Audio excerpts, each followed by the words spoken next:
the best man speech should go for as long as the groom can make love. So thank you all for listening.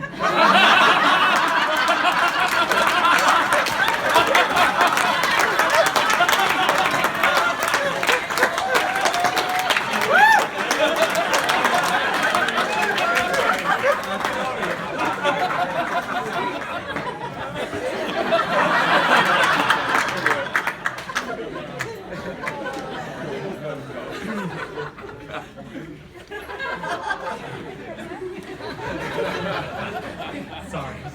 Jake did allocate a few minutes for me to give a speech tonight. Aren't we the optimist? Very good.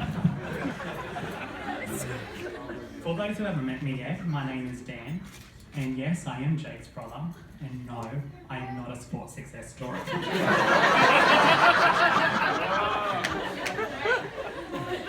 Anyway, tonight I'd like to start my speech by thanking people because I know all of us have been to a wedding where the speeches do drag on a bit, and by the time the thanking of the people come around, people have kind of zoned out, looking at the ceiling, wondering why did I get the chicken, I really wanted a steak, is there a steak around the table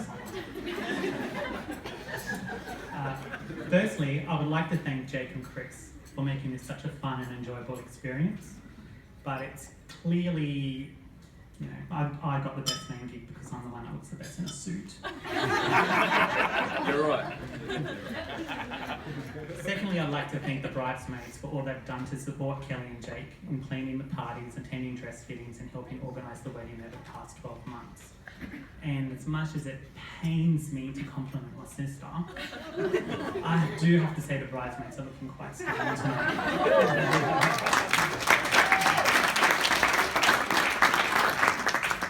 But most importantly, I'd like to thank Jake and Kelly. I'd like to thank you for choosing me to be the best man at your wedding. I think it's safe to say that given by the number of people here tonight, many who represent your friendships you formed through school, uni, sport, and across New South Wales and Queensland, that there are many who appreciate your value and presence in their lives. And this, I think, is something that both of you should be very proud of. So I would like to thank you sincerely from the bottom of my heart for honouring our relationship by giving me such a prominent role on this special day.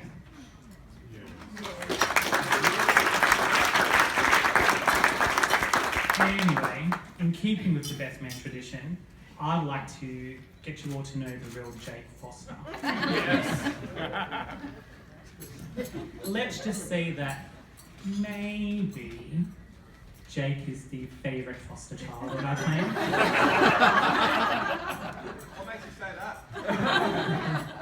I'm sure Tal will agree with me 100%. that when I say it's not surprising that we are all here yet again with the spotlight and praise on Jake. Growing up over the years, we would call this dinner time.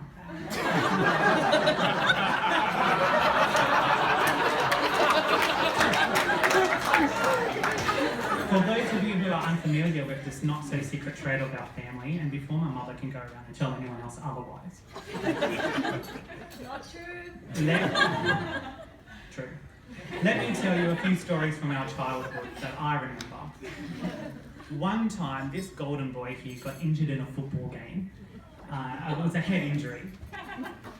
And the whole family rushed off to be by his side in the emergency department in the hospital. But the family forgot one thing.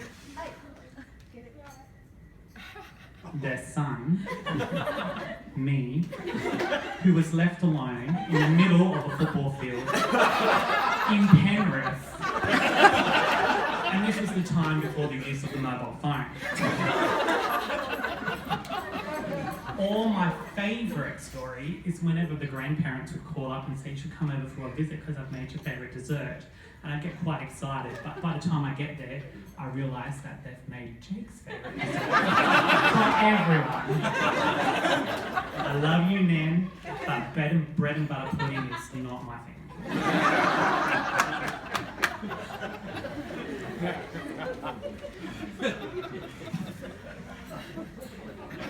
Well, I am here to debunk Jake's sense of self-satisfaction because that's what brothers do. They keep you grounded. The first story I have, well, I do have many of stories that I could share with you of Jake's not so proud moments. Some are not appropriate to tell through a PA speaker in such a lovely location, but I will share a couple of tamer ones with you now. Growing up, I do remember that we had a pet bird, and I must say that Jake, growing up, was not the most germ-conscious kid. I remember the pet bird died, and I clearly remember Jake running out and grabbing the bird because he's frantic, thinking that he could save it by giving it CPR. Kelly, just a mental note, that involved his lips. Or a much more recent story, where I remember Jake and Chris went on one of their many of nights out. Funny enough, it was at the Fiddler. And they came home and they were quite ill, and we found out that they had accidentally somehow been drinking sewage water.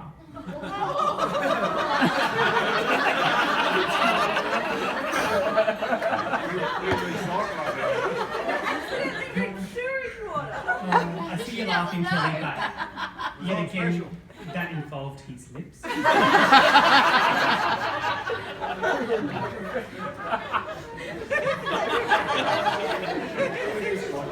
Yeah, and I'm sure if you don't know Jake so well, but you'll probably do, he has quite an unhealthy obsession with Disney movies. To the point where his two pet dogs have Disney-related names, and we would often catch him home alone watching a Disney cartoon.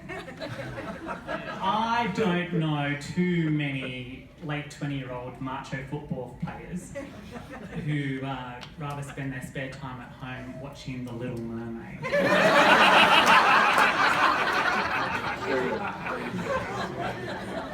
In fact, it's gotten to the point now where I've just accepted the fact that I'm probably going to be welcoming my new nephews and nieces into the world, Aladdin and Pocahontas. Thank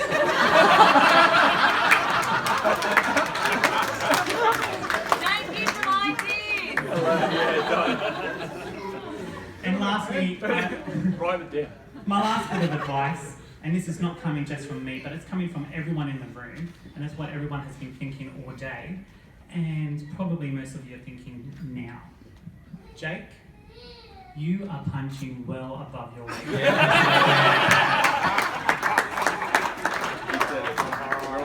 And Kelly, you were looking absolutely radiant tonight. That my best man promise to you is to make sure Jake remembers this fact moving forward in your life.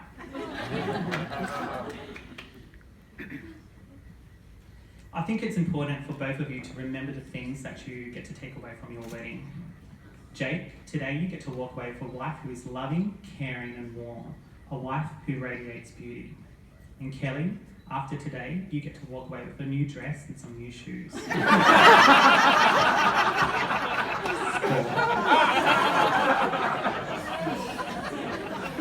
Jake, I do think you realise just how lucky you are to have Kelly in your life. I mean, anything would be better than that time you and Chris picked up those two middle-aged women and were playing that game. I think you called it Naked Trampoline. So many things bouncing around that night.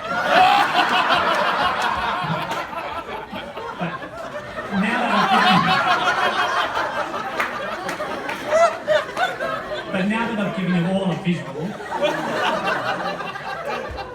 I would like to say to the both of you, I wish that your marriage is filled with lots of laughter, fond memories and fun, and that your future is filled with love, wealth, health and happiness, and I plan to be along for the ride as well. On that note, if I could ask everyone to raise their glass. It wasn't that bad. To Jake and Kelly.